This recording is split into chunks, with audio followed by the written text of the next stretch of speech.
নদী রক্ষা ও বিপন্ন নদীকে আগের অবস্থায় ফিরিয়ে আনতে দখল দূষণ প্রতিরোধের আহ্বান জানিয়েছেন প্রকৃতি বন্ধু বীর মুক্তিযোদ্ধা মুকিত মজুমদার বাবু।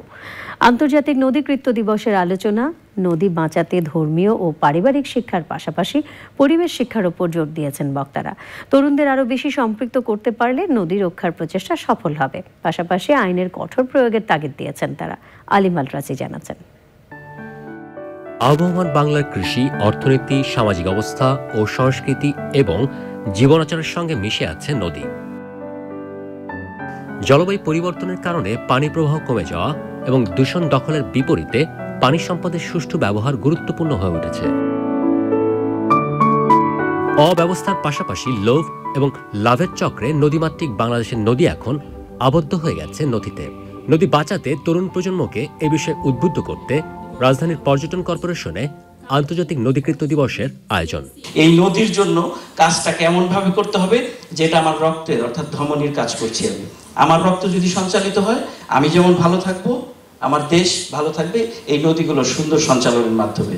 তরুণদের মাঝে নদী ভাবনাটাকে জাগ্রত করার জন্য, তরুণদের মাঝে যে নদীর যে ঔনাসিক সেটা যেন চলে যায়, সেইটা মানে তাদের পুঞ্জীবিত শক্তিকে জাগানোর জন্য আমরা এই আয়োজনটা করি। সারা বাংলাদেশের পরিবেশের চিত্র যদি দেখি, ঠিক একইভাবে যদি আন্তর্জাতিক মানে বিবেচনা করা হয়, সেখানেও খুব একটা ভালো অবস্থান আমরা থাকবো না। নৌপথের বর্তমান দৈর্ঘ্যগত বিএডব্লিউটি এর দাবি মতে একরকম, বাস্তব ক্ষেত্রে যারা পরিচালনা করে তাদের দাবি আর একরকম, এরকম নানান ধরনের একটা আপনার অস্বচ্ছতা কিন্তু এর মধ্যে আছে। অপরিকল্পিত নগরায়ন ও শিল্পায়নের কারণে দূষিত হচ্ছে নদী, ক্ষতিগ্রস্ত হচ্ছে পুরো বাস্তুতন্ত্র, হুমকিতে পড়ছে পুরো সভ্যতা। পলিথিন ব্যবহার যে একটা বিস্তার হয়েছে, সেটা থেকে শুধু আমি বলবো যে শুধু রোগ না, আমাদের খাবার, কৃষি সবকিছুর মধ্যে একটা বড় ধরনের ধাক্কা এসেছে। সুতরাং চিন্তা করতে হবে আসলে এই নদীর সুস্থতা কিভাবে রক্ষা করা যায়। যখনই আমরা রিভারকে সামনে রেখেই আমাদের সমস্ত পরিকল্পনা করব, সেই পরিকল্পনাটাই হবে টেকসই, সেটাই হবে আমাদের জন্য মঙ্গলজনক। সরকারের সাথে সংশ্লিষ্ট যারা আছেন তাদের কাছে আমি অনুরোধ জানাবো, আপনারা যে ডিসিশনটা নেন না কেন একটু ভেবে চিন্তে নেন।